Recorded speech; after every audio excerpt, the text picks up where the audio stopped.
On se rappelle que le 7 juillet 2024, c'était la date de l'intronisation à l'abbé du khalife général du Fouta, El Hadj Thierno Abdoul Gadir Yonfo Diallo. Un événement majeur qui a marqué toute la vie spirituelle et religieuse de cette partie de notre pays, la Guinée. Parmi les invités de marque à cette cérémonie figurait en bonne place l'ambassadeur de la paix, El Hadj Yeriba Yaby. Un homme qui consacre sa vie à l'unification de toutes les 4 régions naturelles de la Guinée et la promotion de la cohésion sociale entre les fils de ce beau pays. Pour toutes ces raisons, les sages du Fouta, à travers leur khalife général, ont décoré El Hadj Yeriba Yaby. En retour, l'ambassadeur de la paix leur a offert 3 livres coraniques dont la remise officielle a eu lieu à Yonfo, une des 12 sous-préfectures de l'Abbé.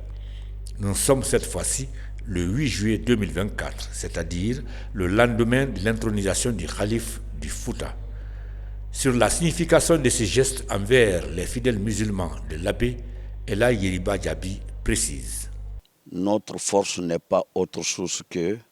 de donner le nom de Dieu. Et tout ce qu'on peut offrir à un valide comme celui-ci, à un érudit comme celui-ci, c'est le nom de Dieu, c'est le Coran, ce qu'on appelle le Kamil. Donc, à mon avis, c'est un grand choix pour moi parce que ce sont mes interlocuteurs directs, les sas de Fouta, les sas de la Guinée, que ce soit le Basse-Côte, que ce soit la forêt, que ce soit le Haute-Guinée. La paix ne peut se faire qu'avec eux parce que, comme vous le savez, nous sommes en Afrique. Lorsque un sas se parle, nous sommes obligés d'écouter et d'obéir si nous voulons vraiment la paix dans notre pays. Et en tant qu'ambassadeur de bonne volonté, ambassadeur de la paix, qui fait son lutte pour la paix dans mon pays, je suis vraiment très content d'être parmi ces sas, parmi le peuple de Guinée, parmi tous ces citoyens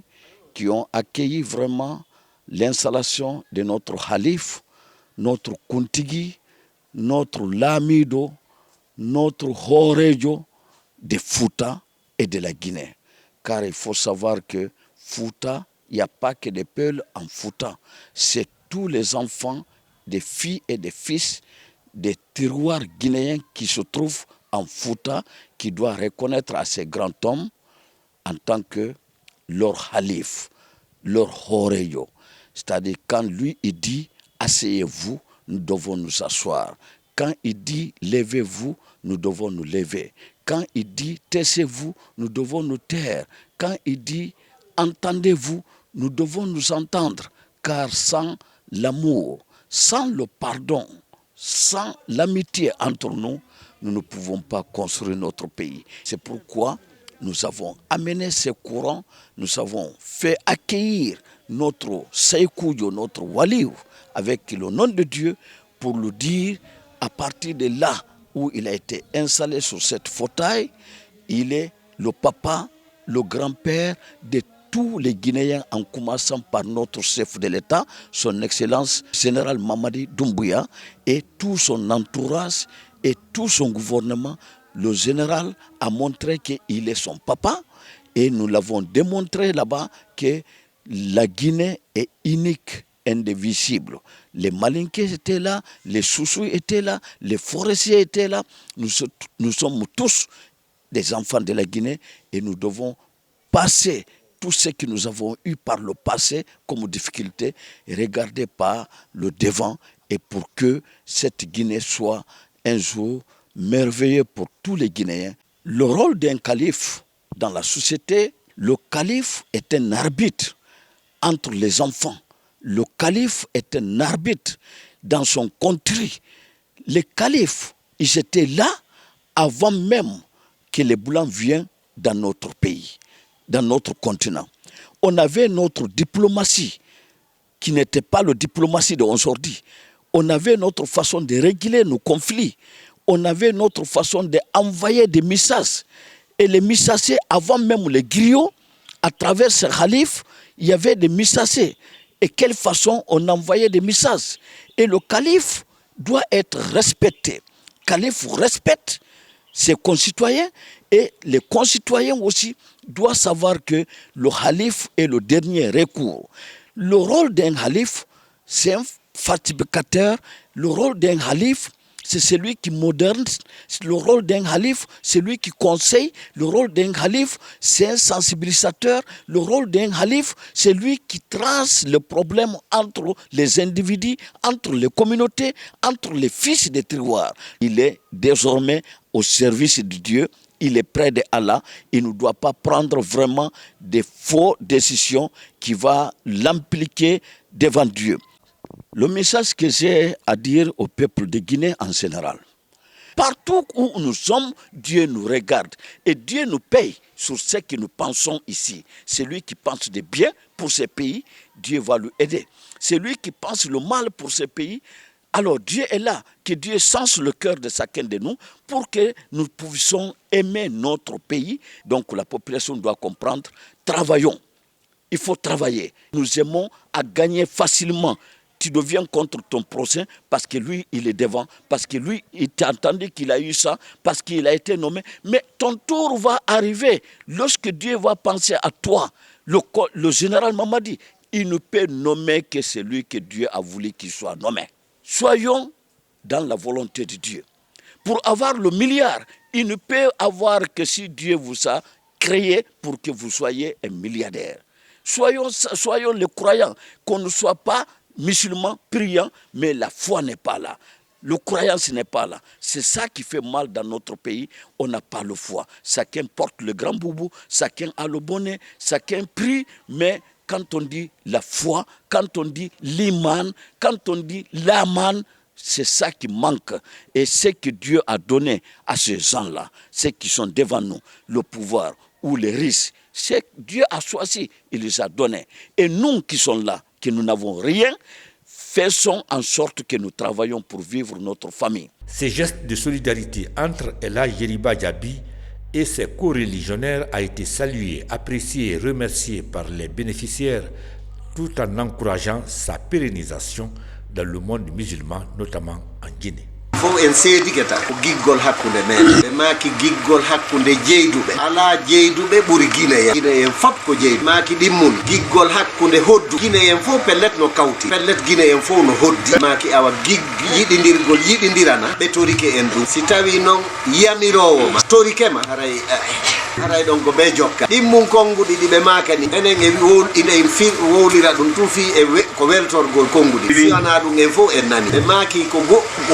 kono piiji wonirnoɗi fuutagaade ne addi misal oɗo inna ko ɗaami jangi ma ɗum ko ɗaami waɗi goɗɗum ko ɗon tummi wonti maaki ɗum hari no wooduno e nokkeeli ɗin ella hoy ɓe maaki no ɗum iwiri toon nokkeeli ɗin fof Allah walli enen kadi fuuta ɗum iwi ɓe maaki en ɓeydu tabintinde ko woɗɗitoto konko wonno ella hari wiwgol o no wikka min oɗa na hunde hari no e nokkeeli ɗin fof e aduna hande ɗum iwi ko noon kadi fuuta ɗo ɗum ala haray innayɓe yo ɓe accin ɗin piiji wata toñu fuuta yo innu torike ɓe yo ɓe tabintinan en ɓuttu ngun e pottal ngal awa ɗum ɗon no jeeya e ko ɓe fewtini haray ka hedditiɗo ɓe maaki e neɗɗo on ko woni du'a makko o golle moƴƴe ɗe ko ɗum ɓe sakkitima golle moƴƴe ɗen no si an a yiɗani hedditiɓe ɓen ko yiɗanɗa hoorema a jaɓali toñude a dartike kadi wata tooñe wonu a waɗi ko moƴƴi ɓayle noon ɓe ko aya alqur'ana on ko fiwata juutu ko on ɗon ɓe firani ko ilayhi yasadul kalimu tayibu wal amalu salihu yarfa'u golle moƴƴe ɗen kay ko ɗen ɗon ɓantata ko torotoɗa konnguɗi ɗi torortaɗi ko golle moƴƴe ɗen ɗowtata Allah jaabinan e weltori konnguɗi ma ɓe ɗuuɗa yewtugol juutina kono beri ko ɓe maaki wo ara en heɓi ko hooti firtay ɗum a firtay ɗum ko hedditani en ɗo e ko ɓe maakani e hiɓe ɗo kala ko yamirɗen ɓe yiɓe ɗum awa onon sukaɓe ɓe ɗo e sookeje mo kala ko tamƴini ɗo nafa o haray wattane yiile mo e longuinenɓe ɗum Allah waɗi barke e kara ho siɓe makani fuutan fof yo jooɗo siko yo daro kadi fof daro e alat feƴƴude feññinani en holli e wonde fuutanke adanike Allah pottal ngal haray ɓeydoto inchallah joni no ɓe makirini watti e sookeje cuuɗi waliyaɓe seniɓe ɗo yoɓe du'o on tuma kamɓe e hooreɓe fuuta ɓe khalifa men alaji alpha abdoul gadri jo du'ano en ene wonɓe ɗo eɓe ala ɗo mo be anni o faale muɗum yo Allah hokkoɓe mo be ko huuli ko toro allahu dandude jaɓa amina moɓe woni e du'ala o ŋacce hakke waldode teddugal mawgal ɗo tawa e ɗum ko woni yeeso saykuɓen ɗo e ndaray ɗo mawɓe men tedduɓe ko hewtinana en kañum ceerno en alaji ceerno mouhamadoul badrou ba ɓe heltinani ɓe ɗo goɗɗum ɗimmum ɗum ɓe heltinani ɗum halifa men holejo fouta on alaji alpha abdoul kadiri jonfo ko ni o faalirano yo ɗum yettina e yeeso jamaji fouta ɗin fof fi hollugol giggol mawgol sollitugol wongol hakkude maɓɓe tawi mo acciri ɗum alaji wiye sise ko menen ardeno fiyoɓe yettin ɗum e dental ngal ɗo hewtina ɗum mawɓe men kono tawi kanko kadi mo jogui ganto o haalanimi tumi an hikkano e nga o fawimi ɗum wonde yomi yettini ɗum e inde amen e inde alaji jeriba jaabi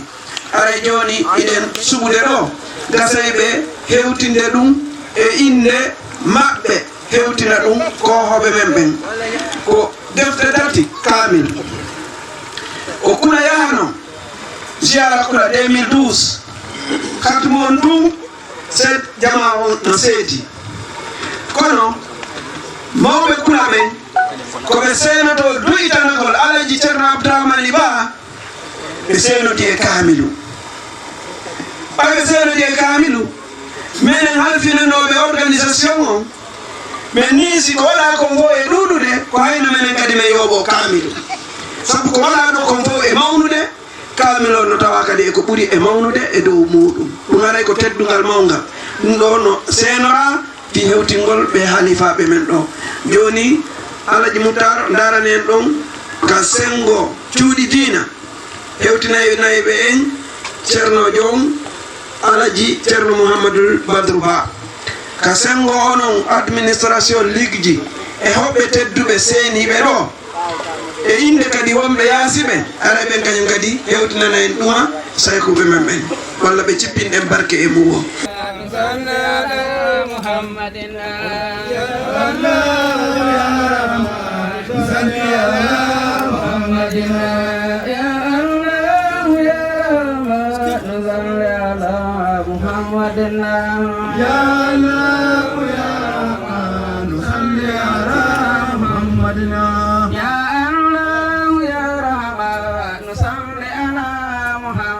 Comme on le voit,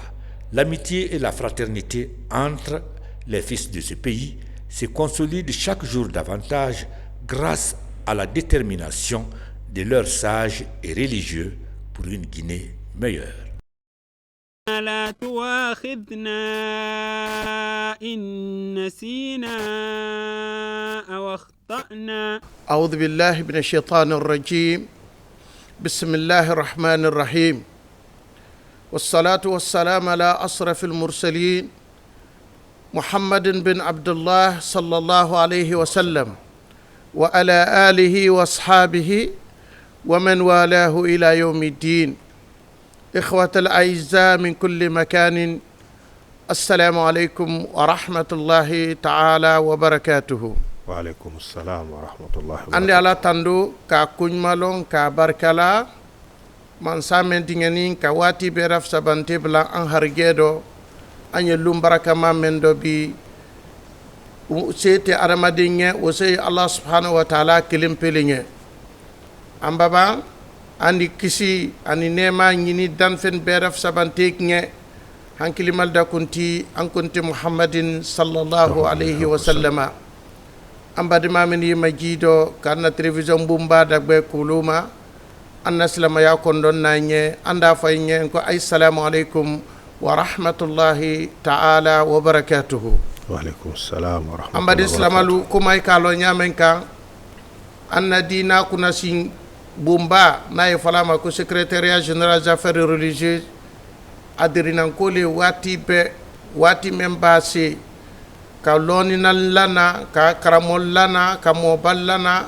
kana kumfamba ayla dina ko kan say kana na ke lunlandi ayla dina bani kono na islamaya dina di o kono mambadi islama bulu farani sida ambade male mabi ankara mo kele mabi anna nyemo bale mabi nay falama ko ila abdullahi jabi alama barakatu nda sido alele anna kumin ba may kuna kriyan ratuma alele sinu kuna alele dina nyemo dido alala dinya fana kono ma alele fana ye anna karambumba mem fana ye somfonia fana ye dole ni man sabati nyarama atina mennaw ko adi fafana ma fana ko karamoba na fala ma ko doctorat ni man sabati nyarama bi ole anna invité di bi anna émission banna andi barima la sene émission ntola anda fanya na barima assalamu alaikum wa rahmatullahi ta'ala wa barakatuhu. Wa alaikum assalam wa rahmatullahi wa barakatuhu. Alay Mamadou Dabo. Alhamdulillah elad jabi andi tanduki kuñmalon ila nalila ka anna kilili kam fana lamen anna émission ban anna dina kuna si bumbaka kela ya joni doy bolobi ko ni ujira ka ibadi maslamalla alhamdulillah rabbil alamin wassalatu wassalamu ala rasulillah wa ala alihi wa sahbihi ajma'in. Amin. أيها المشاهدون الأكارم السلام عليكم ورحمة الله وبركاته.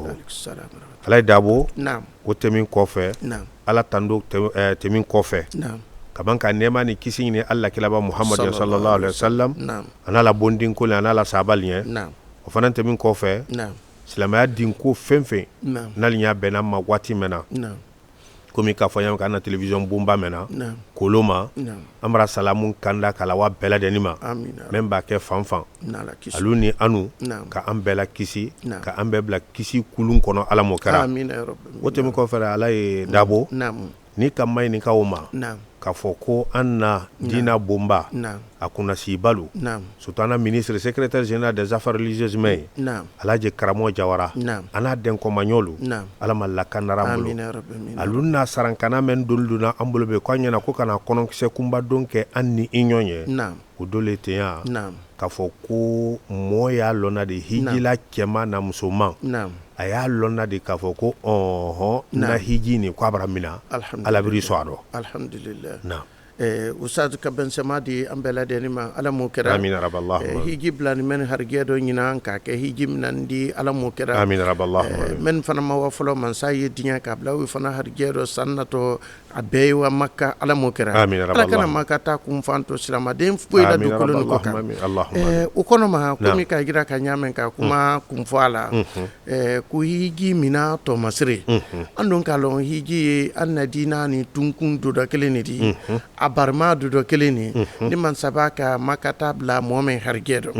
anya fe gananya dun anna kuma do folo ye kuma hiji nun kan la sudunya li boluma hiji ye kala dili adam na lamin a kum fo alamin yo fo badi maslamalin la sudunya li boluma inshallah na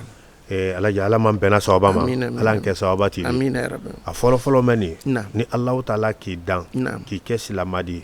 allah taala nara kili nara si ima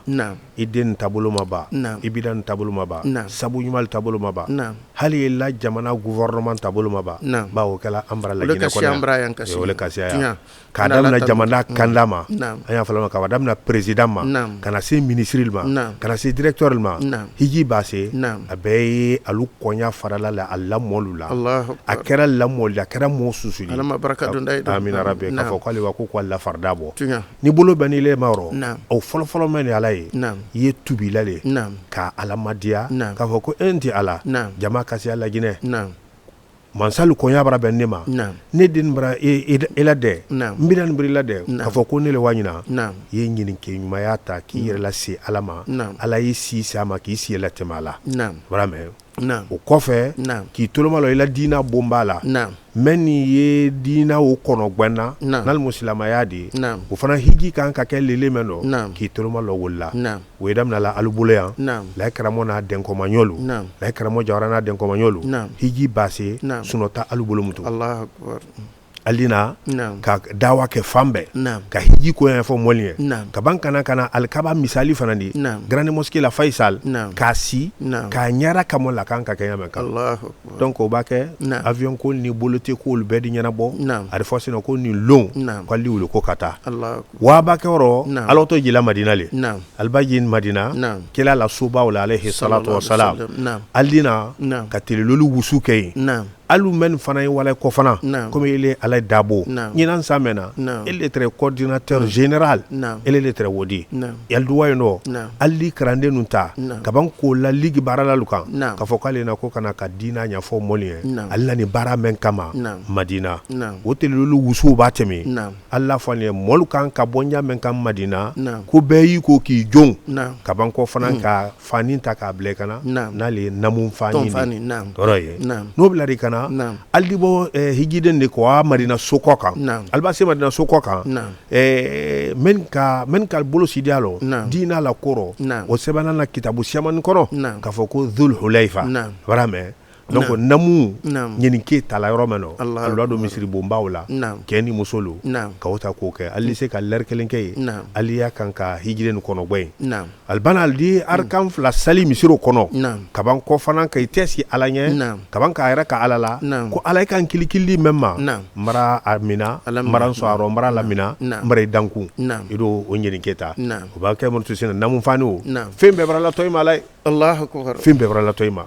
donc to finke bisi kono wolero momli kono la bayka fo de lamna halwa se maka alba se fana alwa ko hijiden giya Allah wotalil kono ka besi bo rakila keni musulu dini ni mo balu ka be la bo rakala ka banka ilo fana ka kere mayela ke kwaluji aluji o kara su 2h du matin de ba akara 4h de ba akara 3h de be di ko fana kana aldi bla alunya fe kwa nyowa alkabala kawa kawa ka finge ko tawafu ke tawafu folo a folo ma ka foko tawafu kudu oraye alwa ko alkaba ko wala alwa katemi kawa ka alkabala wanka ka safana marwa burike orame donc nyeni ke baraba tala oraye we ye ton fani bla kana wati mari nyeni ke mentano de a folo malodi donc o fana ba bankoro ali makoroni ke ko fana higi karo bay lo a donkin telesina long ali mo la gbangba fana ka boy no ko mina albo mina ali boy fana ka fa a telekono no ko arafa hiji wala kala arafa woloni donc be ko long anyi na moli sunawma ka boy no to tele bala fidala ali te me ko muzdalifa kabanki ko se kana mina tele sabasike kabanka wo setana kurul mabon kabawram to sine ki ko se kaji kana makaso kono ka ko fana ko hiji tawafu fana kana fala ka foko tawafu ifada babam to sine kabanka anyara ka foko ko se li dam na to ko kana ambara Naam. Alhamdulillah.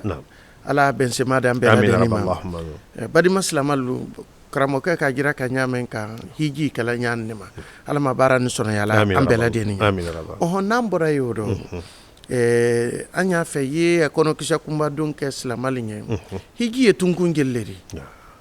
Atena nyala menko few yo fo anye la sudu nyala buluma gana nya dung anna tem kono anka kanka men de bati islamalinya na inshallah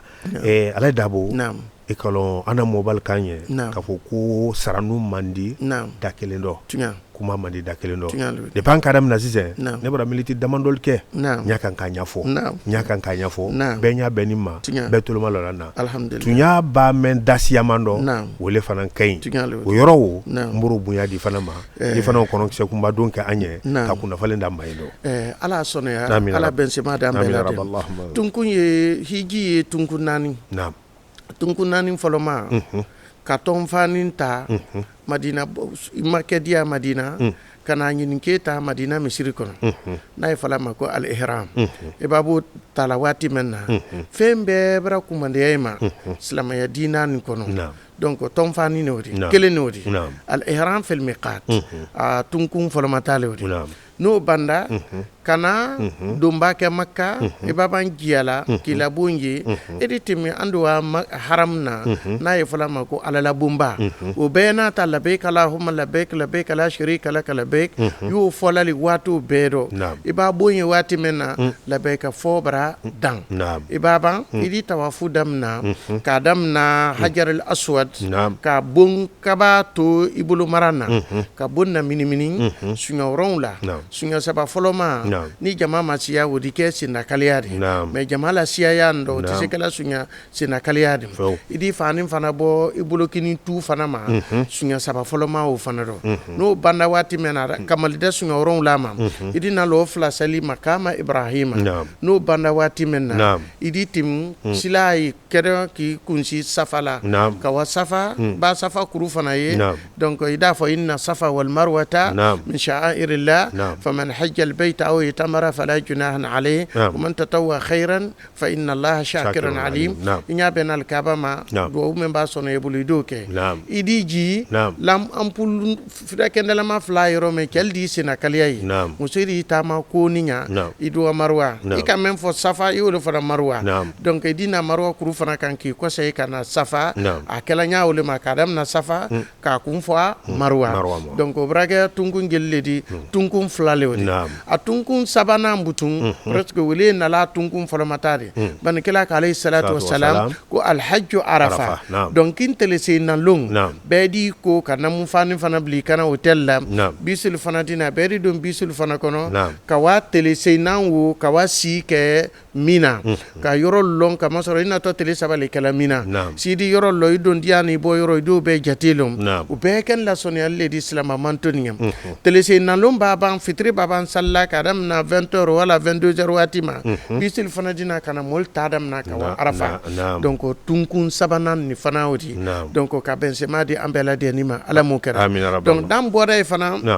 tele baji fidala andina Muzdalifa arafa kono salfana lansra salto e dole wati flananna salma kilikiling an salkorota fla ka beke lo fla don ni tele blada fidala wati menna andi bo arafa kana Muzdalifa fitri ni safo salto Muzdalifa e dole ka banka an lay ka suba makono jankar tol no mo desenunu widi tam directement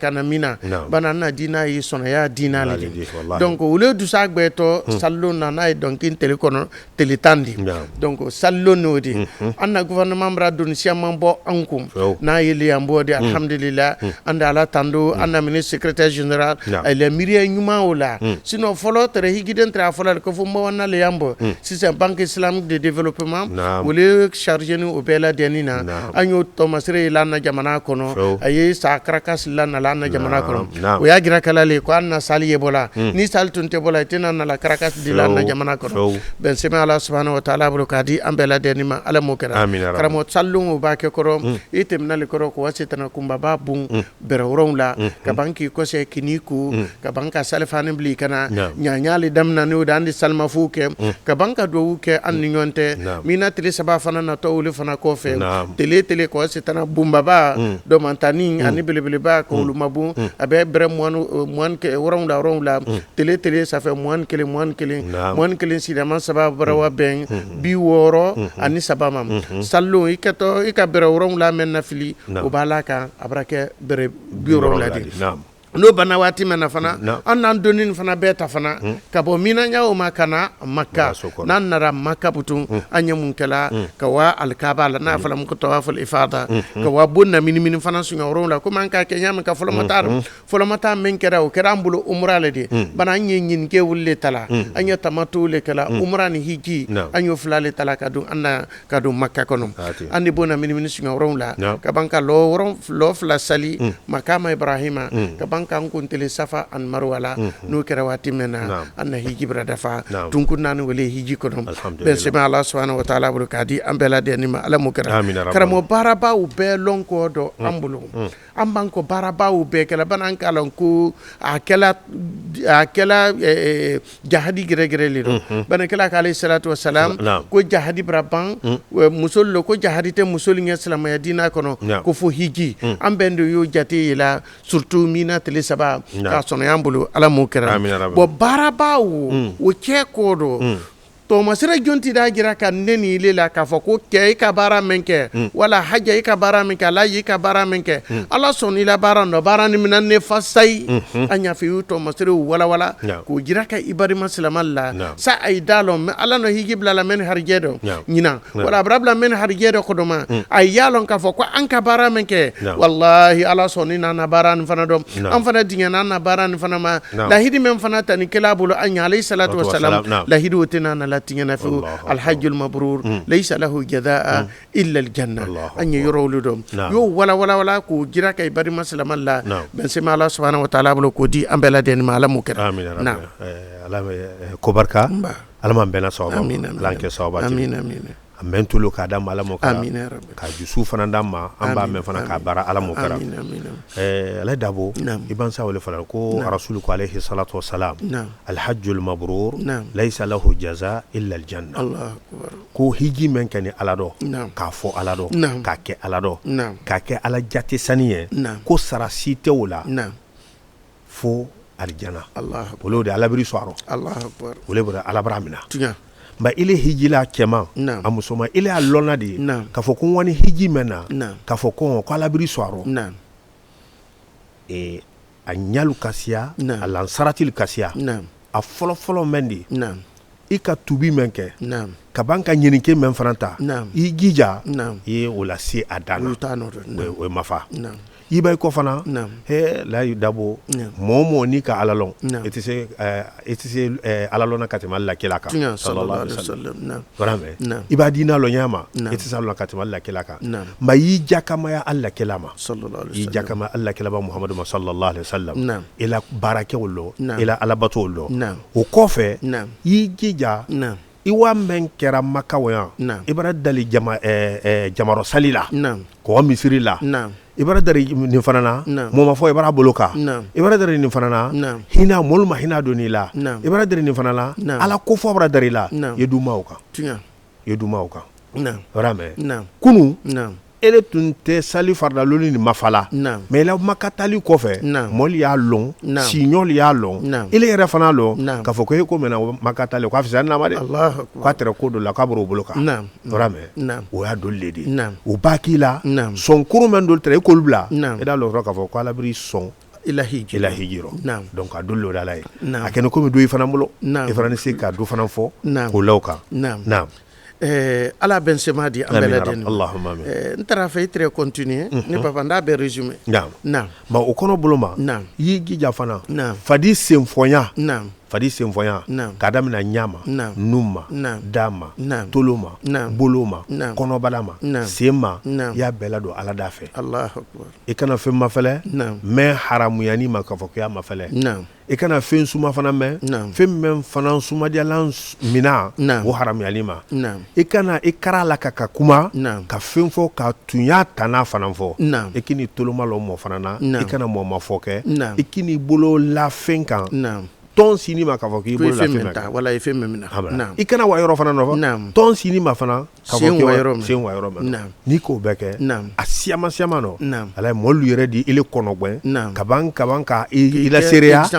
ala i la seereya ali bolo k'a fɔ ko he nin kununa ma na bila ma ko kelen tɛ de k'ala hiji k'a wani de fɔ k'a hijira le fɔ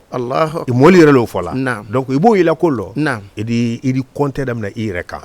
vraiment donc i y'i jija fana jusukun fana i jusukun na saniya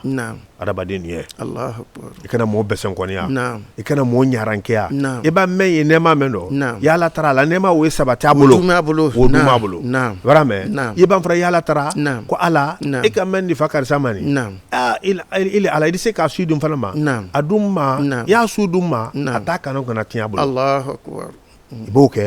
o ka ɲi kosɛbɛ olu de sinɛ ile adamaden silama i ye kɛ mɔɔ le de Elhadji Dabo mɔɔ min lihalaya la teleni i la ko la taa ko ala ko ala se ko ala ko i ma ji ko ala ko i la sunɔ ala ko i la damuni ala ko i la taama ala ko i yola baara mɛn kala n'i ye karajaw le kala n'i ye fonctionnaire le di i woto fɛn fɛn nɔ y'a la i kun k'a fɔ ko ala i kɔnɔ gwanna nin ko rɔ k'i bɛna tɔ le ma nin kala nin ko marikɛ malo donc a kɔnɔkisɛ kunba don do di ko yɛrɛ ka an ni ɲɔgɔn na bɛnsɛbɛ ala subhanahu wa ta'ala bolo k'a di an bɛɛ lajɛlen ma ala m'o kɛ amina rabballahumma barima silamaw mɛ ni majido ka na télévision bonba de bɛn ay bɛɛ bara karamɔgɔkɛ kumakan mɛn ka mɛn jira ka an na saranuno mɛn farani an Allah subhanahu wa ta'ala la an ka kan kan na dina kono be nyamen ka karni be la sudunya inna men be folani abedi soron kuma kun woro do li halaya woro no sabati da hijila men do kela la saranu men foni alayhi salatu wassalam yisawa wala yigire jate wo kono e no dum fana ma dafa men do yijija yi kenya o ma bani di sekala bani ma ni do folay masa li halaya fla o ka kan ka dafa higila do jani wa makka men da gira ka ku fakar sa oto bara men kala ala bara dimna o fola mata ya sugine di a fola ko raddul madhalim ila ahlihi ka tonya be la ko se yatima ka tubi komi karasira ma nyamen kan ino troya kala menna ino tingeli kala menna isebe ma fakar sa nelete ala brakitala nimbrakete ay jafa mamra jafa bema no kira wati menani ka fakul labbaik allahumma labbaik la sharika lak labbaik malakai di suwaila allahu akbar naam e fakar sa ina rina wati ina rina fendi ina rab man samen ko ayinya naam meni le wada tonya yi kaba kodo ikara wara tonya le kan ima ki alanya ima to alanya ima fo alanya iba fo ramel labbaik allahumma malak kele te lamna la yam karile te lamna la yam donc ala en tant que amin donc tomasre flanan ni foloma tali wodi jani yebo illa jamana kono wati menna kawa maka jamana kono o tomasre wo soron higilado a tomasre flana ya sugene di woto sila fanda mendi ayke halaladi Allahu akbar an-nafaqat al-halala naam higi to wodi mendo wodi ke wodi sanmandi akana ke sungal wodi di akana ke benkan wodi di ikana na ba ikema wala idema wala ibidama ne la bebra wa higi la ne kele ne toni ma wa folo wo don do aju be fe ka wodi ngini ka dima ko higi la Allahu oti se kabe naam donc sila fanda ke wodi sanmandi ibra tonyantel be la tonyala saya aluma ino men tonyala ba donc ibra be la saya alma donc o to masire flana ni ko ye momendo alhamdulillah mais ni higi na rasi ma ile ma nyini ado mabu ile gerela na fulodo alhamdulillah dala tando ko ni kana mo forcer de kana mo dia be de akete o bakadi don da jufe donc higi ketan na fulu mendo karamo na fulo ni kakanka ken na fulu sanmandi o to masire flana ni ko higi de kela la hadisi alayhi salatu wassalam ubiri gisi tomasre flana ya sugen fanadi ni donda hijaji dukulu koka bato keto abe kalisa Allah subhanahu wa ta'ala ni kuma ambe kalo nyame ka la ilaha illallah al ikhlas muhammadur rasulullah al mutaba هما شرطان أساسيتان لقبول العبادة الله أكبر دون لا إله إلا الله محمد رسول الله أن بطل منا بسرة الوفلاد نعم donc ile bo higila ile kini gira ke foto taladi koma nya ile higiden na yero nyamenka foto ta kasia filmaji kasia ibana ina to gira kala le kamasro konne ka kete ne ka donte ne ka bote karamo mune do na dawdi gira bradado waso bradado donc higiden menna kala nal malon alhamdulillah mais men ma ke folo anya al dalla ay kanana son wuma gira pardon femfendo Allah subhanahu wa ta'ala bi sembo bela dendo ben sema Allah subhanahu wa ta'ala bu di ambela de ni ma ala mukera amin ya rabbal aflana ni donda makka jamana fanaka igire kumandiya kuma juluma anina ninuma ani bado kuntanuma politique kuma luma imatalla politicien tidi partisan tidi foi tidi fo slama ila ko be la ilaha illallah muhammadur rasulullah ka wa zikruke kal qur'ana karam bado kuntan ko tuye hasirintiani pesangontia ko bela deni buidonido donc to masire flana nodi ni ko e higide menna a bara don Makka jamana kɔnɔ ale la baara bɛ kalisani ale la ko bɛɛ a da tɛ baro kirikara dɔ a da tɛ politiki ko dɔ he ni ne yan bi a ye nɔni ne kɛla bi ale ma ko si t'o la ala la ko bɛɛ concentré n'Ala subhanahu wa ta'ala le ma karamɔgɔ masiri le o di n bɛ n'a jira k'a fɔ ko wani baara min kama ka baara valeur dɔn ala don fana di sɔn ala baara dɔn ana kuma kun fɔ ni hiji fana banda do i nara kama sɔrɔ amara naani fɔ fila jani i bɔ yan fɔlɔ ka wa Makka jamana kɔnɔ fila i b'a se Makka jamana kɔnɔ o ka kan ka dafa i dɔ a tɔ fila ni k'i kɔsɛ i la jamana ba kɔnɔ waati min na n'a ye lajinɛ di donc i kɛra sini ole ma ili halaya tɛrɛ ɲamin kan kunu a yɛlɛma a fisaya ka tɛmɛ ili halaya kan bi a tɛrɛ fɔlɔ lima ko sali waati barasi ile le fɔlɔ misiri la ni ibra ke misiri bidini di karamo ke alabara so ila hijido kelen ne o de a filanan fana mansa yi bɛn ɲɔya baara ɲuman kɛli la waati bɛɛ ile la ko bɛɛ baara ɲuman kɛli di komi k'a jira ka ɲamin kan n sera mɛ résumé la ila kuma dɔ o de ne k'a da fana sidiyama naani ne di sidiyama fila jani ye bɔ yan sidiyama fila i b'a se Makka sidiyama fila i b'i kɔsɛ waati min na bɛnsema ye Ala subhanahu wa ta'ala bolo k'a di an bɛɛ lajɛlen ma ala m'o kɛra an ye kuma kun fɔ kɛlɛmɛ di karamɔgɔ i dugawu kɛ an na jamana kunnasi ye a gbɛngbɛngbɛngbɛn an na général Mamadi Dumbuya ala ma si baraka karamɔgɔ Laginɛ k'alu jiyada yɔrɔ min ɲinan farafin jamana foyi ma jiya ye an namini don a tɛ yen fifi o kɔrɔ tɛ dɔ wɛrɛ di jamana le duman ye jamana kɔnɔden ne duman ye Anna ministre Elhadji Karamo Jawara e do kanya kende ala ni Benzema la ana fɛ ko mo bɛɛ lajɛlen ko bɛɛ ta k'a la alu fana kan alu ka baara min kɛ jamana ɲɛ i dugawu kɛ an bɛɛ lajɛlen ye Benzema Ala subhanahu wa ta'ala bolo k'a d'an ma ala m'o kɛra dugawu min kɛtɔ k'a minɛ an bɛɛ lajɛlen ma ala m'o kɛra an RTG fana lihalaya min dɔn ni bi an na kibaru bunba fana lihalaya min dɔn bi a kunna siba karamo i kana ɲinɛ a kɔ de dugawu kɛ an ye an na RTG traité ten a hali halaya min dɔn ni wala ka kan ka ko ɲuman lɔn ana baara ɲɔlu ka Benzema de a bɛɛ lajɛlen ma ala m'o kɛra ala dabo ko barika an t'o kunna janya lamutu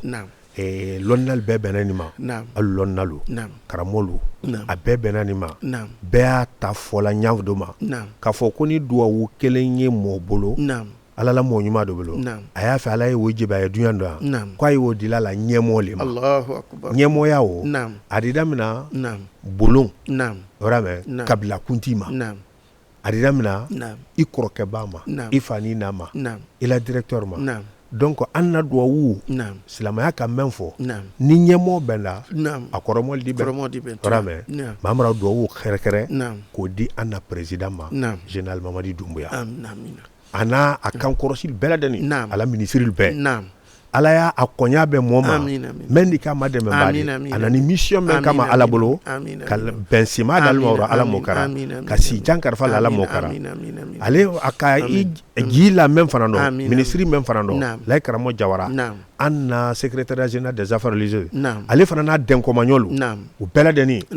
ala ye dabɔ an ka kabanako dolu fana ye ɲinan Laginɛ hijiden ko dɔn Laginɛ organisation ɲinan an k'a ye alhamdulillah a fɔlɔfɔlɔ mɛn di n se k'aw mɛn fɔ waati bɛra an minna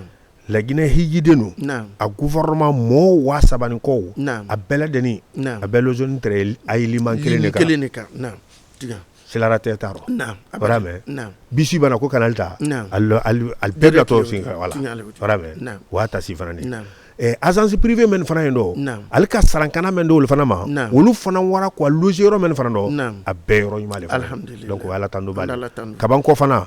kana ka commission ni si men sini wo da men na ele kan kamene kɛ bɛɛ lajɛlen k'i wuli k'a kɛ wara mɛ donc ale yɛrɛ kan kɔrɔsi ale Karamo Jawara ma wa ɲina ale ma wa ɲina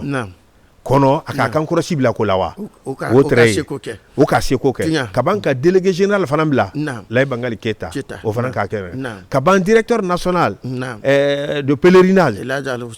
Fadiga o n'o kan kɔrɔsilu ani alu mɛn tɛrɛ commission kundi bɛɛ lajɛlen k'i seko kɛ wala alhamdulillah an wara ko waddo ka barake amra Allah taala tara kasi jankar fa ala mo kara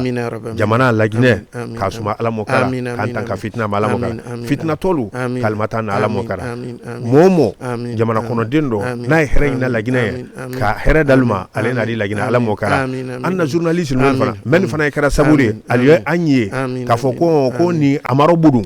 dibi fana taro amra Allah tara wole keni musulu kasi jankar fa ala mo kara ana ministre men fana ni anna koloma fana kar fana la anya fala maka ko communication amra Allah taala tara ministre fana si jane fan dokena kadal ma ala mo kara ana dina ala ma nyaramu rabbana atina fid dunya hasanatan wa fil akhirati hasanatan wa qina adhaban nar rabbana la tuzigh qulubana ba'da idh hadaytana wa hab lana min ladunka rahmatan innaka antal wahhab subhana rabbika rabbil izzati amma yasifun wa salamun al mursalin walhamdulillahi rabbil alamin ku barka udas jabi anna fuiti nya fu barka bo anna barka bo fana yi anna mena ke man bela de ninye